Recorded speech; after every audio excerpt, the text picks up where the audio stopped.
Good morning, students. Myself Chandrasekhar Meena, Assistant Professor, Chemistry, Government College, Gangapur city. आज हम basic inorganic nomenclature के बारे में पढ़ेंगे। तो इनऑर्गेनिक केमिस्ट्री के जो नोमेनक्लेचर हैं उनका नामांकन हम किस प्रकार से करते हैं उनके बारे में हम आज अध्ययन करेंगे। तो सबसे पहले हम तत्व के बारे में बताएंगे। तो सामान्य नियम, तत्वों के सामान्य नियम है धातुओं के नाम के अंत में सामान्यतः यम या यम लगाते हैं। उदाहरणतः सोडियम, पोटेशियम, एल्युमिनियम तथा मैग्नीशियम। प्राचीन समय ज्ञात एवं प्रयुक्त होने वाली धातुएं जैसे आयरन, कॉपर, गोल्ड अपवाद है। ए धातु के नाम के अंत में सामान्यतः इन, ऑन या जीन लगाते हैं, जैसे आयोडीन, ऑर्गन तथा ऑक्सीजन। अवयवी तत्वों के नामांकन तथा सामान्य आयनों अधिकांश अकार्बनिक यौगिकों के नामांकन के लिए नीचे दिए गए नियमों का उपयोग कर सकते हैं। जैसे एसिड में अम्लों को सामान्यतः दो समूहों में वर्गीकृत करते हैं, हाइड्राई अम्ल तथा ऑक्सी अम्ल। तो पहले हम हाइड्रा अम्ल पढ़ेंगे। हाइड्रा अम्ल वह अम्ल है जिनमें हाइड्रोजन व एक धातु होती है लेकिन ऑक्सीजन नहीं होती है। जनरल नियम है इसमें हाइड्रो अम्लों के नामांकन में उपसर्ग हाइड्रो, कई बार संक्षिप्त में इसमें HYDR लिखते हैं हाइड्रे, तथा अवयवी तत्व हाइड्रोजन के अतिरिक्त के नामांकन पर आधारित मूल श्रृंखला में प्रत्यय जोड़ते हैं। उदाहरण है हाइड्रोजन HCl है तो हाइड्रोजन व क्लोरीन से बना हुआ हाइड्रोक्लोरिक अम्ल हो गया। इसी प्रकार HBr हाइड्रोजन व ब्रोमीन से बना हुआ हाइड्रोब्रोमिक अम्ल हो गया। HI हाइड्रोजन व आयोडीन से बना हुआ हाइड्रो आयोडिक अम्ल। HCl हाइड्रोजन व कार्बन व नाइट्रोजन से बना हुआ हाइड्रोसायनिक अम्ल तथा H2S हाइड्रोजन व सल्फर से बना हुआ हाइड्रोसल्फ्यूरिक अम्ल है। ऑक्सो अम्ल या ऑक्सी अम्ल वह अम्ल जो हाइड्रोजन, ऑक्सीजन व एक धातु या अधातु रखते हैं। इस स्थिति में ऑक्सीजन परमाणु की विभिन्न संख्याओं की उपस्थिति के कारण एक से अधिक संभावनाएं संभव है। ऑक्सो अम्ल की श्रेणी निम्न प्रकार से है HClO, HClO2, HClO3, HClO4। सभी में 3 तत्व समान है लेकिन ऑक्सीजन परमाणु की संख्या भिन्न है। तो इसमें कुछ जनरल रूल है ऑक्सी अम्ल या ऑक्सो अम्ल में। तो नंबर 1 है यदि अम्लों की श्रेणी में केवल एक सदस्य रखती है तब इनके नाम में एक प्रत्यय जोड़ते हैं। उदाहरणतः हाइड्रोजन, कार्बन तथा ऑक्सीजन संयोजित होकर केवल एक अम्ल बनाते हैं, अर्थात H2CO3। इससे कार्बोनिक अम्ल कहते हैं। जनरल रूल 2 हो गया यदि अम्लों की श्रेणी में 2 सदस्य रखती है, जैसे H2SO4 या H2SO3 अम्ल जिसमें ऑक्सीजन परमाणु की अधिक संख्या है, उसमें प्रत्यय एक लगाते हैं, जबकि अम्ल जिनमें ऑक्सीजन परमाणु की संख्या कम होती है उसमें प्रत्यय OS लगाते हैं, OUS। उदाहरण के लिए H2SO4 सल्फ्यूरिक अम्ल है तो H2SO3 सल्फ्यूरस अम्ल है। इसी प्रकार HNO3 नाइट्रिक अम्ल है, HNO2 नाइट्रस अम्ल है। जिनमें ऑक्सीजन परमाणु संख्या होती है उसके लिए OS होता है।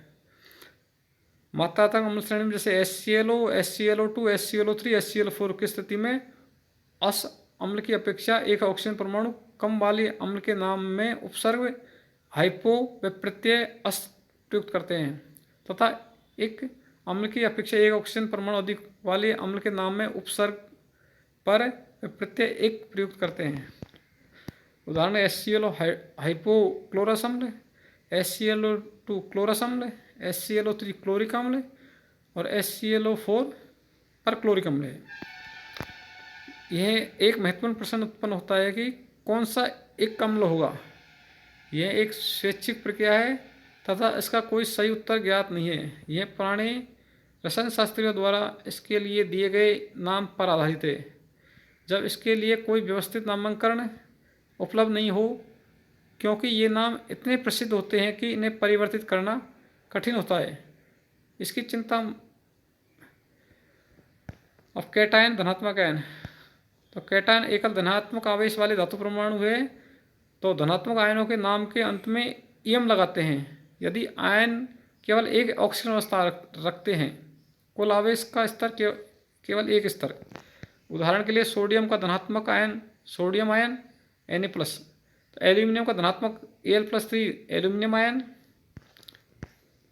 एक से अधिक संभावित आवेश वाले धातु परमाणु के लिए इनके लिए नियम है, यदि धनायन परिवर्तित संयोजकता या आवेश रखते हैं तब इससे धातु परमाणु के नाम के ठीक बाद राउंड कोष्ठक ब्रैकेट में रोमन संख्या दर्शाते हैं। उदाहरण के लिए Sn2+ को टिन और सेकंड आयन के रूप में लिखते हैं। कम धनात्मक आयन के नाम के अंत में अस तथा अधिक धनात्मक आयन के नाम के अंत में एक प्रत्यय करते हैं। उदाहरण के लिए कॉपर के 2 धनात्मक आयन क्यूप्रस और Cu+ क्यूप्रस और Cu2+ क्यूप्रिक। धनायन की ऑक्सीजन अवस्था को तत्वों के नाम के पश्चात रोमन संख्या में दर्शाते हैं। कॉपर के इन धनायनों को क्रम से कॉपर फर्स्ट व कॉपर सेकंड के रूप में भी लिख सकते हैं। इसे आयन है और इनके नाम है। तो Cu+ को होगा क्यूप्रस आयन, Sn2+ होगा stannous ion, Sn4+ stannic ion, Fe3+ ferric ion और Fe2+ ferrous ion. General rule third हो गया, धातु युक्त धनायनों के नाम के अंत में प्रत्यय प्रयुक्त करते हैं। उदाहरण के लिए अमोनिया का धनायन NH4+ तथा अमोनियम हो गया। इसी प्रकार जल H2O+ का धनायन H3O+ या H+ हाइड्रोनियम है।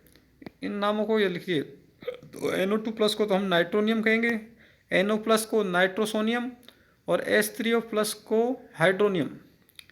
NH3 अमोनिया से NH4+ अमोनियम युक्त होता है। इसी प्रकार N2H4 hydrogen, N2H5 हाइड्रोजीनियम, C6H5NH2 aniline और C6H5NH3+ एनिलियम, C6H5N pyridine और C6H5NH+ pyridinium हो गया। और नेगेटिव आयन, तो ऋणात्मक आयन के लिए ऐसे आयन जो अम्लों से एक या एक से अधिक प्रोटोनों को हटाने के पश्चात प्राप्त होते हैं, ऋणायन कहलाते हैं। ऋणायनों को निम्न प्रकार से वर्गीकृत कर सकते हैं। तो हाइड्रा अम्ल से व्युत्पन्न ऋणायन हुआ, नियम है इसका, हाइड्रा अम्लों से व्युत्पन्न ऋणायनों के नाम के अंत में आइड प्रयुक्त करते हैं। उदाहरण के लिए HCl से Cl- हो गया था क्लोराइड। इसी प्रकार HCN से Cn- तो साइनाइड। निम्नलिखित उदाहरण इस नामांकन को समझने के लिए ये है। तो जैसे इन नामों को याद रख लीजिए। F- क्या हो गया, फ्लोराइड, HF से बनेगा। HCl से Cl- तो क्लोराइड, HBr से Br- ब्रोमाइड, HI से I- iodide, H2- sulphide, O2- oxide, N3- nitride, P3- phosphide, AH3- arsenide, Cu- क्यूफ्राइड, H- hydride और Au- ओराइड।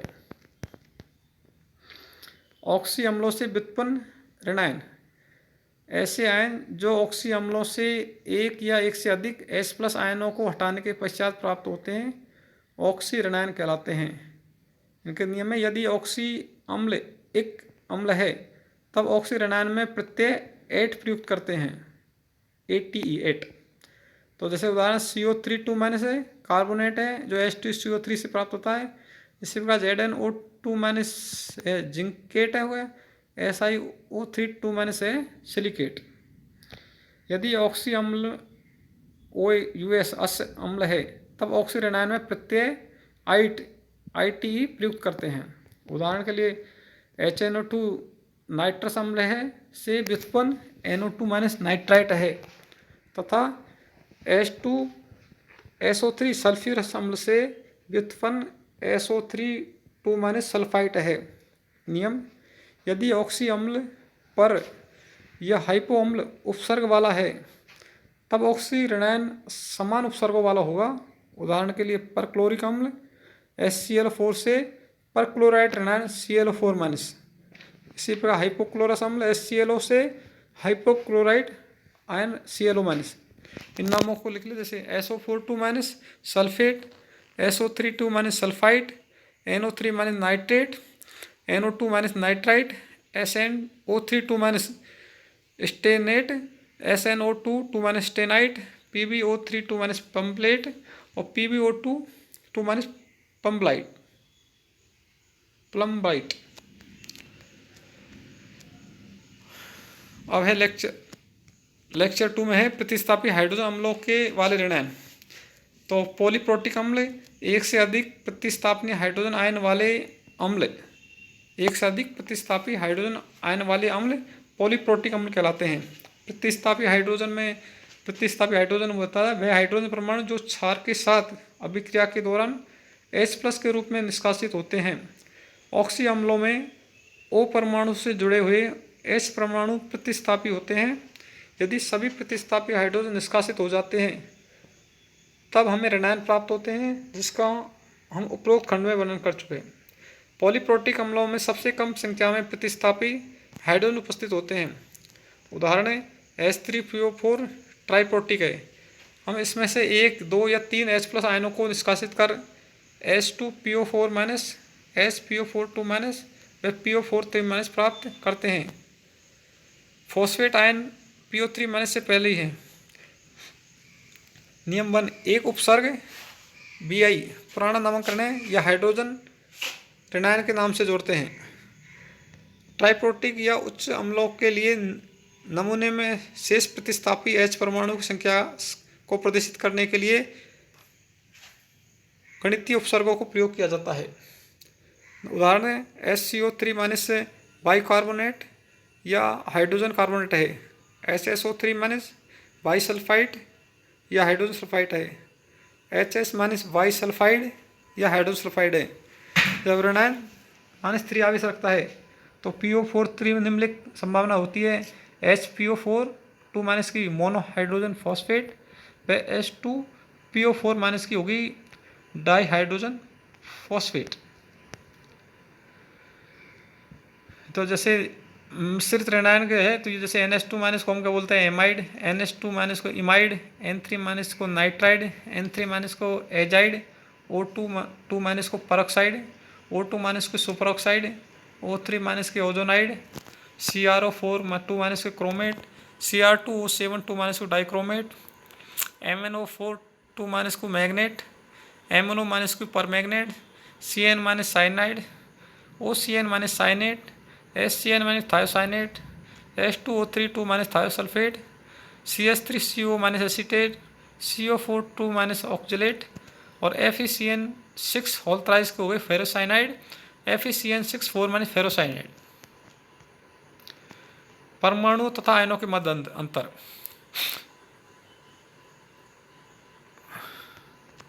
एक आयन यौगिक के लिए सूत्र को लिखने की विधि है, दो आयनों सरल या बहुपरमाणु से मिलकर बना हुआ आयनिक यौगिक जिन पर कुल आवेश क्रम से x तथा y है का सूत्र लिखने की निम्न विधि का प्रयोग करते हैं। नंबर 1, आयनों के प्रतीकों को इस प्रकार लिखते हैं कि धनायन बाईं ओर, ऋणायन दाईं ओर, जैसे AB। प्रत्येक प्रतीक के ऊपर इनके आवेशों को लिखते हैं, जैसे A के ऊपर AX, B के ऊपर BY।